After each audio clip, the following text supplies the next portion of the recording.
Hi everyone, it's Stacy. Thanks for stopping by again. And if you aren't a subscriber, please press subscribe and like if you like the video. It would be great, and I'll give you a big virtual hug for that.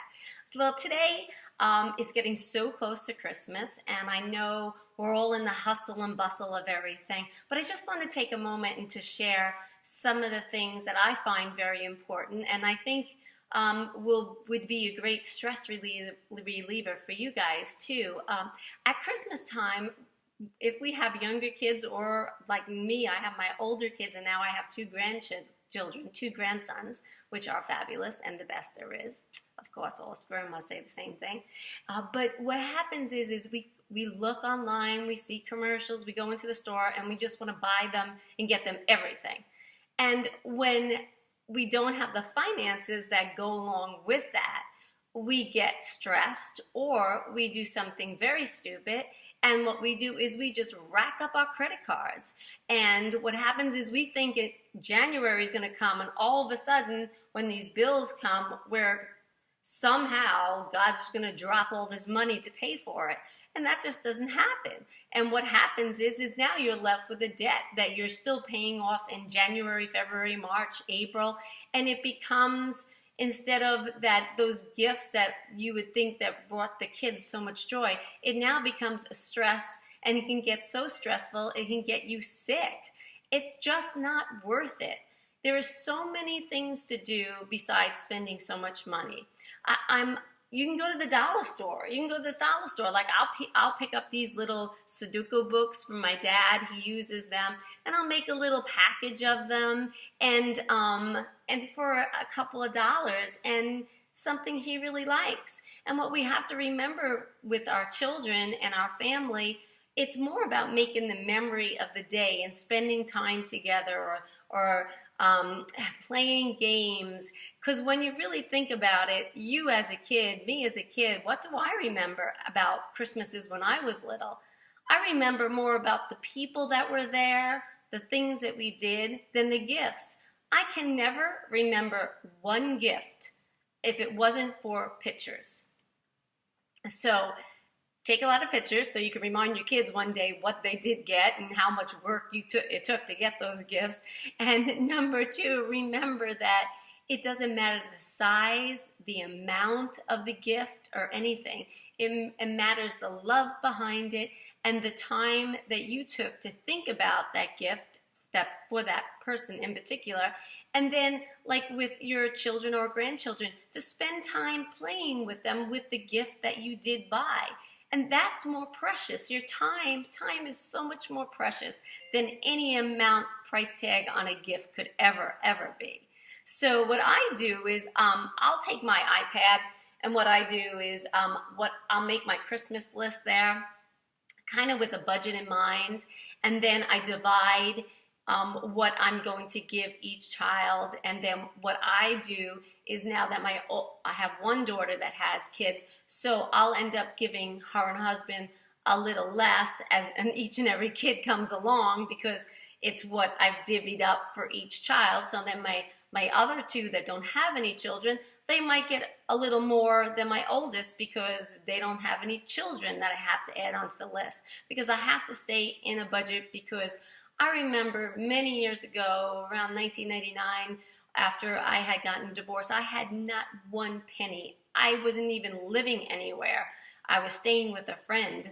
And what ended up happening is I had to ask my parents for money to get my kids gifts. And I remember how stressful that was. And when I think about it, it brought so much stress to me, even though my parents were willing to give me money, but I was so obligated to give them that money back, which took a very long time. I was so sick and ill at the time. And that was just not a great Christmas for me, because all I kept thinking is I need money. How am I going to get money? How am I going to get money to get my kids stuff? Because we all as parents, especially if you come from a divorced family, you think, well, if I don't get them as much as the other one gets them, they're going to like them more, or love me less, or value me more, or the other person more. And it's just not so. Children just want love and attention. That's all it is. And gifts are just like the icing on the cake. So I just want to encourage you today, don't get yourself depressed. Don't get yourself in debt because of Christmas and you trying to meet or be at that standard that everybody else is giving to you or your family, and you can't do it. I love handwritten notes. I love pictures. I love things like that. Those things mean more to me than giving me something, a shirt or something that I'll wear for a little bit and remember that they gave it to me. But then it comes to a point that it either is ruined or it's got to go in the garbage. But I have like every handwritten letter or Christmas card or birthday card or Mother's Day card that my kids have ever gotten. Mostly I have a box for my son because he does it and he knows that that means the world to me. So he purposely does that. And that's worth more than any gift because I can continue to look at it and read it and it encourages me and it gives me more love. And I'm trying not to get emotional right here. I'm sorry. So another thing you can do, I'm changing this, is what I do is I go through my closet. Like right now I have on my local, aren't these beautiful? I bought these for $39.99 at TJ Maxx, and I wore them to a wedding one time. And like I'm selling them online. I ended up selling a lot of things that I don't actually wear anymore, mostly because the autoimmune disease I have, that I had to have surgery on my feet, and I cannot wear a heel like this anymore, unfortunately, even though they're beautiful.